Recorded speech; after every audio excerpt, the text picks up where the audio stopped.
Hello మామ నమస్తే. మీకోసం మళ్ళీ నేను ఒక మంచి వీడియో తీసుకొచ్చిన. పక్కనున్న ఒక వ్యక్తికి అయితే ఒక మంచి చేప అయితే పడింది. చూడండి లాగుతున్నాడు. నాకు తెలిసి అది పెద్ద చేప అని అయితే అనుకుంటున్నా.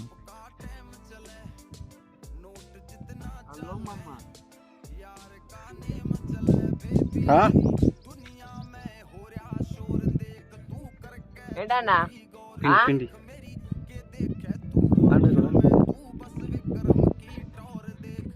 ఫ్రెండ్స్ వీడియో చూసింది కానీ లైక్ చేయట్లేదు, అలాగే సబ్స్క్రైబ్ కూడా కొట్టట్లేదు. కనీసం షేర్ చేయాలి కదా. లైక్ వీడియోల కోసం సబ్స్క్రైబ్ అలాగే. Thank you friends, bye. చేపలు